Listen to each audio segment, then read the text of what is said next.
이 일 후에 그 집 주인 되는 여인의 아들이 병들어 증세가 심히 위중하다가 숨이 끊어진지라. 여인이 엘리야에게 이르되 하나님의 사람이여 당신이 나와 더불어 무슨 상관이 있기로 내 죄를 생각나게 하고 또 내 아들을 죽게 하려고 내게 오셨나이까. 엘리야가 그에게 그의 아들을 달라 하여 그를 그 여인의 품에서 받아 안고 자기가 거처하는 다락에 올라가서 자기 침상에 누이고 여호와께 부르짖어 이르되 내 하나님 여호와여 주께서 또 내가 우거하는 집 과부에게 재앙을 내리사 그 아들이 죽게 하셨나이까 하고 그 아이 위에 몸을 3번 펴서 엎드리고 여호와께 부르짖어 이르되 내 하나님 여호와여 원하건대 이 아이의 혼으로 그의 몸에 돌아오게 하옵소서 하니 여호와께서 엘리야의 소리를 들으심으로 그 아이의 혼이 몸으로 돌아오고 살아난지라. 엘리야가 그 아이를 안고 다락에서 방으로 내려가서 그의 어머니에게 주며 이르되 보라 네 아들이 살아났느니라. 여인이 엘리야에게 이르되 내가 이제야 당신은 하나님의 사람이시요 당신의 입에 있는 여호와의 말씀이 진실한 줄 아노라 한지라. 아멘.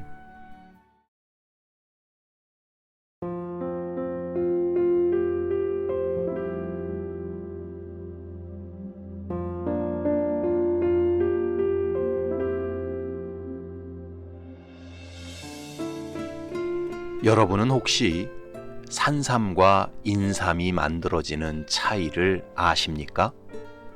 산삼과 인삼이 만들어지는 유일한 차이는 자라나는 환경뿐이라고 합니다.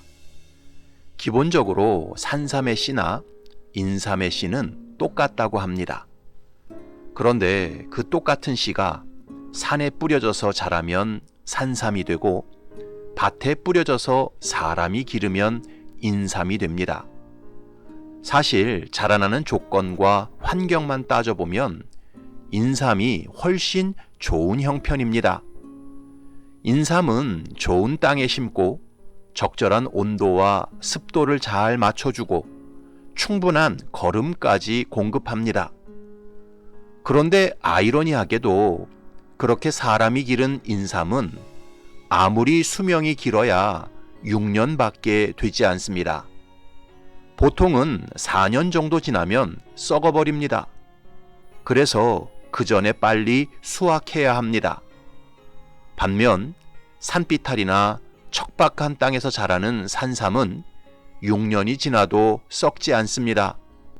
때로는 수십 년, 수백 년을 자라기도 합니다. 그렇게 오랜 시간 만고풍상을 겪으면서 자라난 산삼 안에는 인삼에서 결코 찾을 수 없는 40가지 이상의 유익한 성분이 들어 있습니다. 그리고 더 놀라운 사실은 요즘처럼 과학이 발달한 시대에도 인삼을 산삼처럼 길러내는 방법을 찾지 못하고 있습니다. 그래서 사람들은 말합니다. 산삼은 오직 자연이 키워내는 것이라고요. 여러분, 자식들을 키워본 분들은 다 아실 것입니다. 부모가 부족함 없이 다 공급해주고 오냐 키운 자식일수록 효도하는 자식이 별로 없습니다. 좋은 환경에서 자란 자식일수록 아주 불성실하고 자기중심적인 경우가 태반입니다. 반면 부모가 잘 가르치지도 못하고 해준 것도 별로 없어서 일찍 고생한 자식일수록 나중에 보면 다 효자, 효녀가 되어 있습니다. 자기 일에 최선을 다하고 주변 사람을 돌아볼 줄 아는 성숙한 모습으로 성장해 있는 경우가 많습니다. 그러므로 인생에 닥치는 고난은 꼭 나쁜 게 아닙니다. 꼭 피해가야 하는 게 아닙니다. 오히려 고난 속에 담겨 있는 놀라운 복을 발견하고 그것을 적극적으로 취해야 합니다. 오늘 본문에 나오는 사르밧 과부의 고난도 마찬가지였습니다. 그렇다면 신자에게 고난이 찾아오는 이유가 무엇일까요? 첫 번째는 내 죄를 생각나게 하고 그 죄를 회개케 하시기 위해서입니다. 두 번째는 자기중심적인 우상숭배 신앙을 깨뜨리기 위해서입니다. 마지막 세 번째는 온전한 신앙으로 성장시키기 위해서입니다. 사르밧 과부는 자기 아들이 죽었을 때 엘리야를 원망하고 하나님을 원망했습니다. 하지만 엘리야는 그런 사르밧 과부의 모습에 대해서 어떤 책망이나 질책도 퍼붓지 않았습니다. 그저 조용히 그 죽은 아들을 안고 자기가 머물던 다락방으로 올라갔습니다.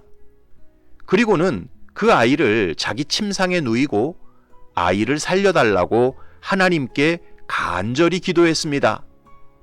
19절부터 22절을 보면 엘리야가 그에게 그의 아들을 달라 하여 그를 그 여인의 품에서 받아 안고 자기가 거처하는 다락에 올라가서 자기 침상에 누이고 여호와께 부르짖어 이르되 내 하나님 여호와여 주께서 또 내가 우거하는 집 과부에게 재앙을 내리사 그 아들이 죽게 하셨나이까 하고 그 아이 위에 몸을 3번 펴서 엎드리고 여호와께 부르짖어 이르되 내 하나님 여호와여 원하건대 이 아이의 혼으로 그의 몸에 돌아오게 하옵소서 하니 여호와께서 엘리야의 소리를 들으심으로 그 아이의 혼이 몸으로 돌아오고 살아난지라. 사르밧 과부는 자기 아들이 죽었을 때 엘리야를 향해 원망과 불평을 늘어놓았습니다. 하지만 엘리야는 사르밧 과부의 고통을 들고 하나님 앞으로 나아가 기도했습니다.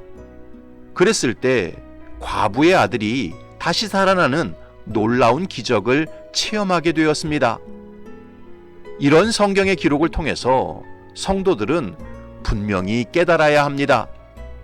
삶에 큰 고통과 문제가 닥쳤을 때는 절대 사람을 향해서 원망하거나 불평하지 말아야 합니다. 그렇게 해봐야 고통과 문제는 절대 해결되지 않습니다. 삶에 큰 고통과 문제가 닥쳤을 때는 오늘 본문의 엘리야처럼 그 고통과 문제를 들고 오직 하나님 앞으로 나아가야 합니다. 하나님께 기도해야 합니다. 그럴 때 하나님께서 우리가 상상치도 못한 놀라운 방법으로 고통과 문제를 해결하십니다. 아무튼 엘리야의 기도로 사르밧 과부의 아들은 다시 살아났고 기쁨이 충만해졌습니다. 그때 사르밧 과부가 엘리야에게 뭐라고 고백했습니까? 23절과 24절을 보면 엘리야가 그 아이를 안고 다락에서 방으로 내려가서 그의 어머니에게 주며 이르되 보라 네 아들이 살아났느니라. 여인이 엘리야에게 이르되 내가 이제야 당신은 하나님의 사람이시요 당신의 입에 있는 여호와의 말씀이 진실한 줄 아노라 하니라. 고난을 통과하면서 사르밧 과부의 믿음은 완전히 변화되었습니다. 내가 이제야 당신은 하나님의 사람이시요 당신의 입에 있는 여호와의 말씀이 진실한 줄 아노라. 이 부분을 현대인의 성경은 이렇게 번역했습니다. 내가 이제야 당신이 하나님의 사람이며 여호와께서 당신을 통해 말씀하신 것이 사실임을 알겠습니다. 무슨 뜻입니까? 여호와 하나님은 정말로 살아계신 하나님이시고 그 말씀은 다 사실이며 당신이 그 하나님의 종인 것을 이제야 참으로 알겠습니다. 라는 뜻입니다. 그러니까 사르밧 과부는 고난을 통해서 머리로만 믿던 믿음이 가슴으로 믿는 믿음으로 변화되었습니다. 귀로만 듣던 하나님을 눈으로 뵙는 신앙으로 성장하게 되었습니다. 한마디로 온전한 신앙으로 성장하게 되었습니다. 바로 이것이 하나님께서 신자에게 고난을 허락하시는 이유입니다. 여러분, 욥의 고난을 생각해 보십시오. 그는 하루아침에 모든 재산을 잃어버렸고 10명의 자녀들이 한날 한시에 죽었습니다. 몸에는 악창이 생겼고 부인은 그런 욥을 저주하며 떠나갔습니다. 욥의 고난과 곤고함은 말로 다 표현할 수 없었습니다. 하지만 그런 끔찍한 고난과 곤고함을 다 겪은 이후 욥이 하나님 앞에 뭐라고 고백했습니까? 욥기 42장 5절과 6절을 보면 내가 주께 대하여 귀로 듣기만 하였사오나 이제는 눈으로 주를 배움나이다. 그러므로 내가 스스로 거두어드리고 티끌과 재 가운데에서 회개하나이다. 고난받기 전에 욥은 겉으로 드러내지는 않았지만 자기 의에 대한 신뢰와 자랑이 많았습니다. 나만큼 하나님을 잘 믿는 사람이 있으면 나와보라 그래. 나만큼 의로운 사람이 있으면 나와보라 그래. 고난받기 전에 욥은 자기 스스로를 남다르게 생각하는 마음이 컸습니다. 이런 마음은 근본적으로 하나님을 의지하는 마음이 아니었습니다. 자기 의를 신뢰하는 마음이었지요. 그런데 수많은 고난을 겪은 이후 욥은 깨달았습니다. 하나님은 정말 하나님이십니다. 하나님은 정말 살아계십니다. 하나님이 하신 일에 비하면 나는 정말 아무것도 아닙니다. 하나님의 지혜와 능력과 실제를 머리로 믿는 믿음이 아니라 가슴으로 믿는 믿음을 갖게 되었습니다. 온전한 신앙으로 성장하게 되었습니다. 이것이 바로 욥에게 고난이 닥친 이유였습니다. 사랑하는 성도 여러분, 사람 안에는 죄성이 있어서 조금만 높아지고 조금만 소유하면 자기도 모르게 하나님을 의지하지 않고 자기를 의지하는 못된 버릇이 있습니다. 하나님께서는 이런 인간의 못된 버릇을 고난을 통해 연단하십니다. 그래서 자기를 의지하지 않고 오직 하나님만 의지하는 믿음의 사람으로 빚어가십니다. 온전한 신앙인으로 고난을 통해 성장시키십니다. 이것을 사도 바울도 고린도후서 1장에서 분명히 말씀했습니다. 형제들아, 우리가 아시아에서 당한 환난을 너희가 모르기를 원하지 아니하노니 힘에 겹도록 심한 고난을 당하여 살 소망까지 끊어지고 우리는 우리 자신이 사형 선고를 받은 줄 알았으니 이는 우리로 자기를 의지하지 말고 오직 죽은 자를 다시 살리시는 하나님만 의지하게 하심이라. 바라기는 저와 여러분들이 삶의 고난이 닥칠 때마다 하나님께서 나의 신앙을 온전히 성장시키기 위해서 이런 고난을 주셨구나. 조금도 나 자신을 의지하지 말고 하나님만 의지하라고 이런 고난을 주셨구나. 이렇게 생각하시기 바랍니다.